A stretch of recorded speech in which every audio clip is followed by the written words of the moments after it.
Hoje a nossa pequena reflexão tem como tema a vida de Cristo. E para começar a nossa conversa, eu quero ler um versículo que está em Marcos capítulo 8, versículo 35, que diz assim: Aquele que quiser ganhar a sua vida, perdê-la-á.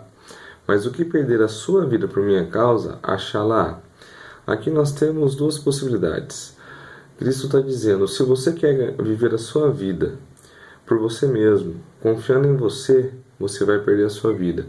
Mas se você perder a sua vida por minha causa, se você confiar em mim, se você viver segundo o meu propósito, você vai achar a sua vida. Será que muitos de nós que dizemos cristãos queremos realmente perder a nossa vida para ganhar a vida de Cristo, para viver segundo o propósito de Deus para as nossas vidas? Certa vez Jesus indagou algumas pessoas perguntando: quando eu voltar, acharei eu fé na terra? Parece estranha essa pergunta, já que algumas pesquisas mostram que o número de cristãos está aumentando e tem aumentado cada vez mais, não só no Brasil, mas no mundo inteiro. E Jesus faz essa pergunta: quando eu voltar, eu vou achar fé, eu vou achar pessoas que creem em mim na terra?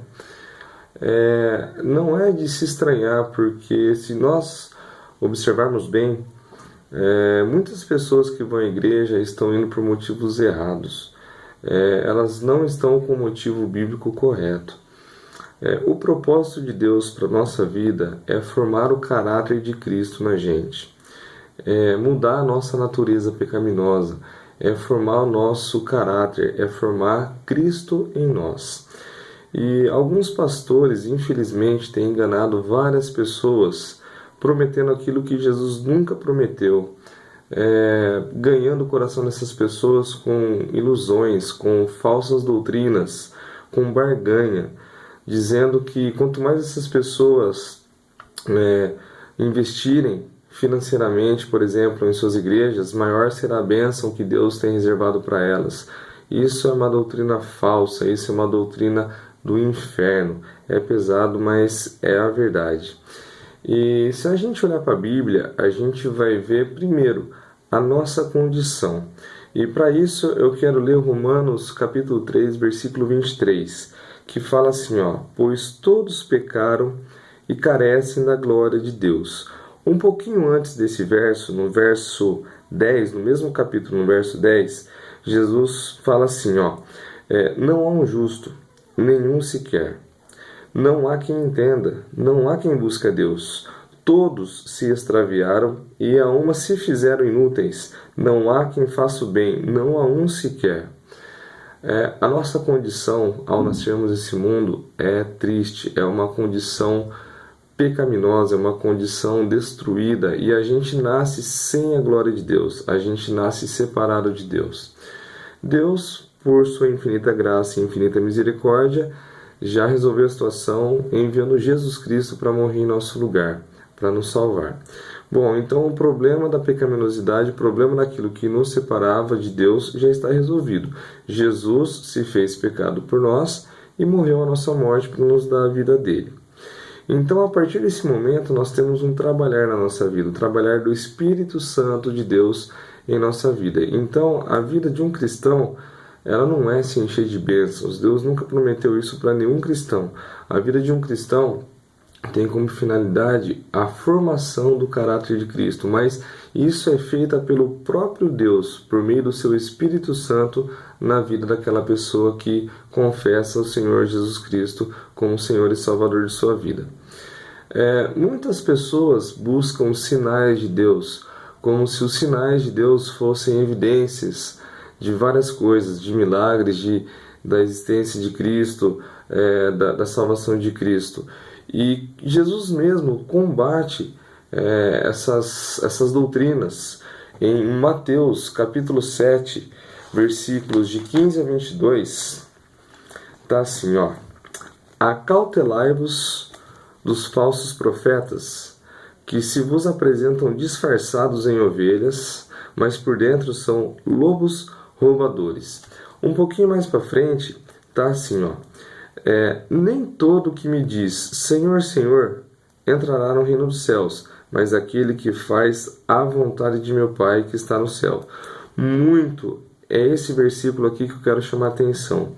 Muitos, naquele dia, hão de me dizer: Senhor, Senhor, porventura, não temos nós profetizado em Teu nome? Em Teu nome não expelimos demônios? Em Teu nome não fizemos muitos milagres?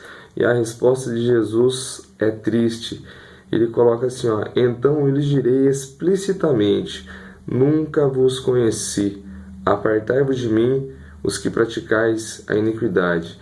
Você imagina, na volta de Cristo, Jesus falando com você, e você se justificando: fiz isso, fiz aquilo outro. E Jesus olha para você e fala assim: eu não conheço você. Você fez tudo isso em meu nome, mas você não quis um relacionamento comigo. Eu não conheço você. Você viveu de acordo com os seus propósitos, você viveu de acordo com os seus planos, você viveu de acordo com aquilo que era a sua vontade, mas você nunca quis saber qual era a minha vontade para a sua vida.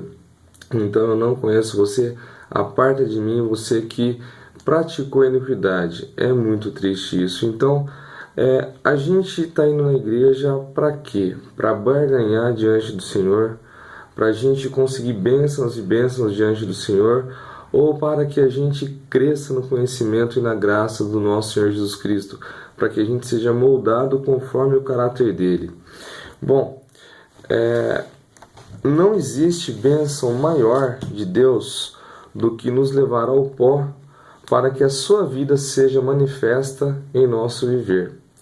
Não existe bênção maior do que Deus nos mostrar que nós somos indignos diante dele, para que a vida dele seja uma realidade em nossas vidas e nos liberte da escravidão do pecado, das armadilhas desse mundo e, por fim, de nós mesmos, que nós muitas vezes somos os nossos maiores inimigos. Não existe bênção maior do que termos nossa mente renovada pelo Espírito Santo, para que as coisas do reino sejam prioridades em nosso viver, ao invés de ficarmos gastando tempo com coisas que só vai nos desgastar, só vai fazer a gente perder tempo. Então pense nisso, reflita nisso.